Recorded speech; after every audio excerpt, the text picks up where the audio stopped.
Hello, ഇന്നത്തെ വാത്സല്യം സീരിയലിന്റെ എപ്പിസോഡാണ്. ഇന്നത്തെ വാത്സല്യം സീരിയലിന്റെ എപ്പിസോഡിൽ ജയറാമിനെയും നന്ദിനെയും വെട്ടിവീഴ്ത്താൻ ഇന്ദ്രജിക്കൊപ്പം കൂട്ടു നിൽക്കുന്ന സാവിത്രിയാണ് ഇന്നത്തെ സീരിയലിന്റെ ഹൈലൈറ്റ്. അപ്പം ഇന്നലെ നമ്മൾ കണ്ടതാണ് നമ്മുടെ വൈഗമോളും ജയറാമും നന്ദിനിയും മീനാക്ഷിയും കൂടെ വളരെ സന്തോഷത്തിൽ പൂമുഖത്ത് നിന്ന് കളിയും ചിരിയുമായിട്ട് നിൽക്കുന്നു. അപ്പം നമ്മുടെ അസൂയയും കുശുവും പിടിച്ച സാവിത്രി ഇത് കാണുന്നുണ്ട്. സാവിത്രി ഇത് കണ്ടിട്ട് അങ്ങോട്ട് വരുന്നിട്ട് സാവിത്രി ഇവരെ നോക്കിയിട്ട് സാവിത്രി ഇങ്ങനെ നിന്നിട്ട്, ഓ, ചിരിയും കളിയും തമാശയും, ചെറിയ കുടുംബം, സന്തുഷ്ട കുടുംബം, അങ്ങനെ ഒരു കുടുംബം ഉണ്ടാക്കേണ്ട, ഞാൻ പണി തരാം, ഞാൻ പണി തന്നിട്ട് തന്നെ കാരണം എന്ന് പറഞ്ഞ് സാവിത്രി അങ്ങോട്ട് മാറി ഇന്ന് ഫോൺ എടുക്കുവാണ്. ഫോൺ എടുത്ത് വിളിക്കാൻ വേണ്ടി ആരെയോ നോക്കുക. എന്നിട്ട് സ്വയം മനസ്സിൽ പറയുക, ഇവർ തമ്മിൽ അടുത്താൽ എനിക്ക് കോടാലിയായി തീരും, അത് തകർക്കണം, അതിന് എന്റെ നാത്തൂന്റെ സഹായം തന്നെ എനിക്ക് വേണം എന്ന് പറഞ്ഞ് നാത്തൂനെ ഫോൺ വിളിക്കുക. അതായത് നമ്മുടെ സാക്ഷാൽ ഇന്ദ്രജയെ ഫോൺ വിളിക്കുവാണ്. അപ്പോഴത്തന്നെ അവിടെ ഇന്ദ്രജ ഫോൺ എടുക്കുന്നുണ്ട്. ആ സാവിത്രി, അതെന്താ ഇന്ദ്രജ, ഒരു തണുപ്പം മട്ടാണല്ലോ നിനക്ക്? തണുപ്പം മട്ടോ?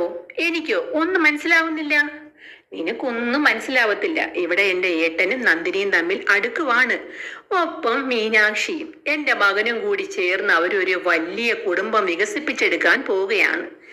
എനിക്ക് എന്റെ മകനെയും നഷ്ടമാകും, നീ ഒട്ടും ഒന്നും ചെയ്യത്തുമില്ല എന്ന് സാവിത്രി ഇന്ദ്രജയോട് പറയുന്നുണ്ട്. ഇപ്പോഴാണെങ്കിൽ എന്തെങ്കിലും ചെയ്താൽ, കാറ്റ് നമ്മുടെ പക്കം വീശുമ്പോൾ നമുക്ക് എന്തെങ്കിലും ചെയ്തേ ഒക്കത്തോളൂ ഇന്ദ്രജയെ, അല്ലെങ്കിൽ എനിക്ക് എന്റെ മകനെയും നഷ്ടമാകും എന്ന് പറയും. അപ്പോഴത്തേനും ഇന്ദ്രജ പറയുന്നുണ്ട്, ഇന്ദ്രജയ്ക്ക് ഒരേ ഒരു ലക്ഷ്യമേ ഉള്ളൂ, അത് സാവിത്രിക്ക് അറിയാം.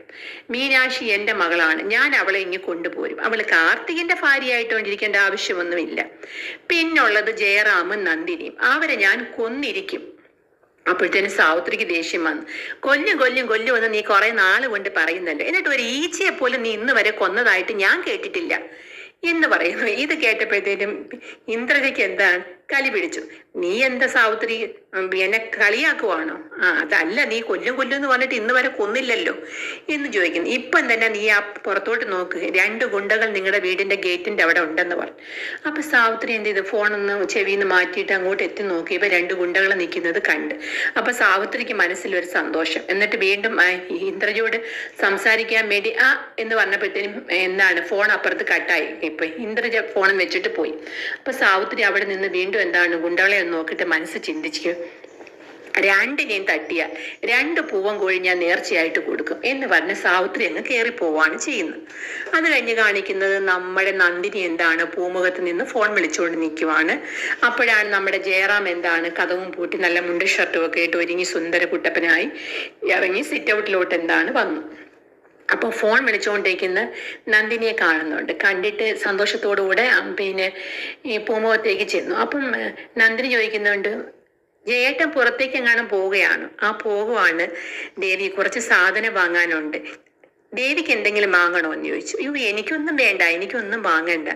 അതെന്താ, ഞാൻ ദേവിയുടെ ആരുമല്ലാത്തത് കൊണ്ടാണോ? അങ്ങനല്ല ജയേട്ട, എനിക്കൊന്നും വേണ്ടാത്തതുകൊണ്ടാ. ഞാൻ ജയേട്ടൻ എന്റെ ആരുമല്ലെന്ന് ഞാൻ പറഞ്ഞില്ലല്ലോ. ജയേട്ട എന്റെ വളർത്തമ്മയുടെ മൂത്ത മകനാണെന്ന് പറയും. ജയറാമിനതങ്ങ് വല്ലാണ്ടായിപ്പോയി. അപ്പം ജയറാം പറയും, പണ്ട് ദേവിക്ക് ഞാൻ എല്ലാമായിരുന്നു എന്ന് പറയും. അത് പണ്ടല്ലേ ദേവേട്ട, അത് കഴിഞ്ഞു പോയി.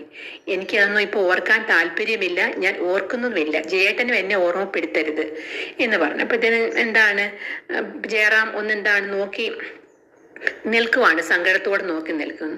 ജയേട്ടൻ പോവാൻ ഇറങ്ങിയതല്ലേ, എന്നാ പൊക്കോളൂ എന്ന് പറയുന്നു. അപ്പോഴത്തേനും ജയറാം ഇറങ്ങി പുറത്തോട്ട് പോകുന്നുണ്ട്. പുറത്തോട്ട് പോകുമ്പോഴത്തേനും ഒരു കാറ് വരുന്നുണ്ട്. കാറ് വന്ന് നിന്നപ്പോൾ ഗിരി ഇറങ്ങി. ജയറാം എവിടെ പോകുന്നു എന്ന് ചോദിക്കുന്നു. അത് ഞാൻ പുറത്തോട്ട് ടൗൺ വരെ ഒന്ന് പോകുന്നു. ഞാൻ കൊണ്ടാക്കണോ എന്ന് ചോദിക്കുന്നു. കാറിൽ വന്ന് ഇറങ്ങിയില്ലേ? ഇല്ല. കുറച്ചു നേരം തിരിഞ്ഞ് നന്ദിനിയെ നോക്കിയിട്ട് വേണ്ടാന്ന് പറഞ്ഞിട്ട് ജയറാം അങ്ങ് പോവുകയാണ് ചെയ്യുന്നത്. പുറത്തോട്ട് ഇറങ്ങിപ്പോകുന്നു. ഈ സമയത്ത് ഗിരി നന്ദിനിയുടെ അടുക്കലായിട്ട് വന്നു. ഗിരിയുടെ കയ്യിൽ എന്തോ പർച്ചേസിങ് കഴിഞ്ഞ വലിയ 2 കവറൊക്കെ ഉണ്ട്. കൊണ്ടുവന്ന് അവര് സിറ്റ് ഔട്ടിൽ നിന്ന് ഭയങ്കര കളിയും ചിരിയും സംസാരിച്ചുകൊണ്ടൊക്കെ ഇരിക്കുവാണ്. അപ്പൊ നമ്മുടെ ജയറാം അവിടെ നിന്ന് കുറച്ചു നേരം അത് നോക്കിയിട്ട് വളരെ സങ്കടത്തോടു കൂടി പുറത്തോട്ടങ്ങ് ഇറങ്ങിപ്പോയി. അപ്പൊ പുറത്തോട്ട് ഇറങ്ങിപ്പോയ ജയറാം കുറച്ച് ദൂരം നടന്നിട്ട് ഒരു ഓട്ടോ എനിക്ക് കൈ കാണിച്ച് ഓട്ടോയിൽ കയറുന്നു. ഈ സമയം ഗുണ്ടകളും ആ ഓട്ടോയ്ക്ക് പിന്നാലെ തന്നെ ഉണ്ട്. ഒരു ബൈക്കിലാണ് 2 ഗുണ്ടകൾ ഹെൽമെറ്റൊക്കെ ഇട്ട് വന്നിരിക്കുവാണ്. പിന്നാലെ പോകുന്നു. കുറച്ച് ദൂരെ പോയിട്ടുള്ളൂ. പിന്നാലെ പോയപ്പോഴത്തേനും പിന്നെ ഗുണ്ടകളുടെ ബൈക്ക് ഓട്ടോറിക്ഷയുടെ ഫ്രണ്ടിൽ കൊണ്ടുവന്ന് അങ്ങ് നിർത്തിയിട്ട് അതിൽ നിന്ന് അപ്പോഴത്തേനും എന്താണ് നമ്മുടെ ജയറാം ഇറങ്ങി ഓട്ടോയിൽ നിന്ന്. അപ്പോഴത്തേനും ഗുണ്ട എന്ത് ചെയ്ത് ജയറാമിന്റെ തലക്കടിച്ച് വീഴ്ത്തി. വടിവാളുണ്ടായിരുന്നു, കലടിച്ച് വീഴ്ത്തി. ജയറാം തറയിൽ വീണു. അയ്യോ എന്നെ ഒന്നും ചെയ്യല്ലേ എന്ന് ജയറാം പറയുന്നുണ്ട്. പാവം ഓട്ടോക്കാരൻ കിടന്നു, അയ്യോ അതൊരു പാവം മനുഷ്യനാണേ, ഒന്നും ചെയ്യല്ലേ, നിങ്ങൾ എന്ത് ചെയ്യുന്നു, ആ ഓട്ടോറിക്ഷക്കാരന് ഒന്നും ചെയ്യാൻ പറ്റത്തില്ലല്ലോ, ഇവിടെ 2 ഗുണ്ടകളല്ലേ ഇരിക്കുന്നത്, മാറ്, അയ്യോ പാവം നിങ്ങൾ വീട് ആ മനുഷ്യനെ. അപ്പോഴത്തേനും വീണ്ടും എന്താണ് വെട്ടി, പിന്നെ കൈയുടെ ഭാഗത്ത് വെട്ടി, മുതുകില് വെട്ടി. ജയറാം പറയാണ്, എന്നെ ഒന്നും ചെയ്യല്ലേ, നിങ്ങൾ ആരാ, ഞാനൊരു തെറ്റും ചെയ്തിട്ടില്ലല്ലോ, എന്നെ വിട്, അയ്യോ ദൈവമേ എന്നെ വിടുന്നെന്താണ് ജയറാം പറഞ്ഞുകൊണ്ടിരിക്കുന്നുണ്ട്. ഇവ മാറിയിട്ട് ജയറാമിനെ എന്താണ് വീണ്ടും ആക്രമിച്ച് വെട്ടിക്കൊണ്ടിരിക്കുന്നു. ഓട്ടോറിക്ഷക്കാരൻ പാവം, അയ്യോ ആരെങ്കിലും ഓടിവായേ എന്ന് വിളിക്കുന്നുണ്ട്. ആരെയും കാണുന്നില്ല. അപ്പോഴത്തേനും എന്താണ് മൂന്നാമത്തെ വെട്ടിയപ്പോഴത്തേനും അതുവഴി എന്താണ് പോലീസ് വണ്ടി വരുന്നുണ്ട്. പോലീസ് വണ്ടി കണ്ടപ്പോഴത്തേനും യുവന്മാര് ബൈക്കിൽ കയറി ഓടി അങ്ങ് രക്ഷപ്പെട്ടു പോവുകയാണ് ചെയ്യുന്നത്. അപ്പോൾ ഓട്ടോക്കാരൻ പോലീസുകാരുടെ വണ്ടിയിൽ അടുത്തോട്ട് എന്നിട്ട്, അയ്യോ സഹായിക്കണേ, ഒരാളെ, ഒരു പാവം മനുഷ്യന്റെ 2 പേര് ചേർന്ന് വെട്ടി വീഴ്ത്തിയിരിക്കുവാണെന്ന് പറഞ്ഞു. അപ്പോൾ ഈ ഓട്ടോക്കാരൻ പറയുന്നത് കേട്ട് ഈ പോലീസുകാർ ഇറങ്ങി വന്ന് അടുത്ത് വന്ന് നോക്കിയിട്ട് ചോദിച്ചു, ഇതാരാണെന്ന് അറിയാമോ എന്ന് ഓട്ടോക്കാരൻ്റെ അടുത്ത് വെച്ച് പറഞ്ഞു. ഓട്ടോക്കാരൻ പറഞ്ഞ്, ഇത് പിന്നെ ഇവിടുന്ന് കയറിയതാ, ചെമ്പകമംഗലത്ത് നിന്നാണ് വന്നതെന്ന് പറയുന്നു. അപ്പോഴത്തേനും ചെമ്പകമംഗലത്ത് നിന്നോ? അപ്പം ഒരു പോലീസുകാർ മറ്റൊരു പോലീസുകാരൻ്റെ അടുത്ത് നോക്കിയിട്ട് പറഞ്ഞു, അപ്പം നമ്മുടെ ACPയുടെ ബന്ധുവായിരിക്കുമല്ലോ എന്ന് പറഞ്ഞു. എന്നാൽ അവിടെ പോയി നിങ്ങൾ ജീപ്പ് എടുത്തുകൊണ്ട് പോയി അവിടെ പോയി വിവരം അറിയിക്കുക, ഇദ്ദേഹത്തിനെ നമുക്ക് എന്താണ് വണ്ടി കയറ്റിൽ കൊണ്ടുപോകാമെന്ന് പറഞ്ഞു. അപ്പോൾ പോലീസുകാർ എന്താണ് ചെമ്പകമംഗലത്തേക്ക് പോയിക്കൊണ്ടിരിക്കും. അവിടെ ചെന്നതും പിന്നെ ഗിരിയും മീനാക്ഷിയും നന്ദിനിയും കൂടെ എന്താണ് സംസാരിച്ചുകൊണ്ട് നിൽക്കുവാണ്. അപ്പോഴെന്താണ് ഈ പോലീസുകാർ അങ്ങോട്ട് പൊയ്ക്കൊണ്ടിരിക്കുന്നേ ഉള്ളു. അപ്പം പിന്നെ ഗിരി പറയുന്നുണ്ട്, മീനാക്ഷി എടുത്ത മോളെ കുഞ്ഞിനെ ഇങ്ങോട്ട് എന്താ അരുവോന്ന് ചോദിക്കുന്നുണ്ട്. അപ്പം മീനാക്ഷി ഇങ്ങനെ മനസ്സിൽ ആലോചിക്കുന്നുണ്ട്, കൊടുക്കണോ, അമ്മയെ കെട്ടാൻ പറഞ്ഞ് എന്നെ എന്താണ് സങ്കടപ്പെടുത്തിയതല്ലേ, കൊടുക്കണം, പിന്നെ കൊടുക്കാം, അമ്മയുടെ സുഹൃത്തല്ലേ, കൊടുക്കാമെന്ന് പറഞ്ഞു കൊച്ചിനെ കൊടുക്കുന്നുണ്ട്. അപ്പോഴത്തേനും ഇവർ കൊച്ചിനെ കൊഞ്ചിച്ചോട് നിൽക്കുന്ന സമയം നോക്കി പോലീസ് വണ്ടി വന്നു. അപ്പോഴത്തേനും നന്ദിനിയും ഗിരിയും കൂടെ അങ്ങോട്ട് ചെന്ന് ചോദിക്കുക എന്താ. അപ്പൊ ഇങ്ങനെ കാര്യം എന്താണ് അവരോട് പറയുന്നുണ്ട്. അപ്പോഴത്തേനും മീനാക്ഷിയോ എന്ന് പറഞ്ഞ മീനാക്ഷിയും ഗിരിയും നന്ദിനിയും കൂടെ പിന്നെ പോലീസുകാരുടെ വണ്ടി കയറി പോവുകയാണ് ചെയ്യുന്നത്. അപ്പോഴത്തേനും സാവിത്രി ഇതെല്ലാം കണ്ടു, കൊന്നു കാണുമോ, ഇവൻ ചത്തോ, ഇവനെ ഇന്ദ്രജ കൊന്നെങ്കിൽ അവളെ ഇന്ന് പിടിച്ചാൽ ഞാനും ആ കേസിൽ പെടുമല്ലോ, അവൾ എൻ്റെയും കൂടെ പേര് പറയുമോ, ദൈവമേ ഞാൻ എന്ത് ചെയ്യും എന്നൊക്കെ സാവിത്രി എന്താണ് വളരെ ടെൻഷനോടെ ആലോചിച്ചുകൊണ്ട് നിൽക്കുന്നു. അപ്പോഴത്തേനും ഇവര് കയറി എന്താണ് പോയി കഴിഞ്ഞു, കുറച്ച് ദൂരെ ഉള്ളല്ലോ. പോയി ചെല്ലുമ്പോഴത്തേനും ജയറാമിനെ കൊണ്ടുപോയിട്ടില്ല, അവിടെ തന്നെ കിടക്കുവാണ് തറയിൽ. ഒരു പോലീസുകാരനും കാവലുണ്ട്. ജയേട്ടാ എന്ന് പറഞ്ഞുകൊണ്ട് നന്ദിനി സങ്കടപ്പെട്ടു. അച്ഛാ എന്ന് പറഞ്ഞ് എന്താണ് മോളും സങ്കടപ്പെട്ട് ഇതാക്കുന്നു. അപ്പോഴത്തേനും വണ്ടി വന്നു ജയറാമിനെ എന്താണ് കൊണ്ടുപോവുകയാണ് ചെയ്യുന്നത്.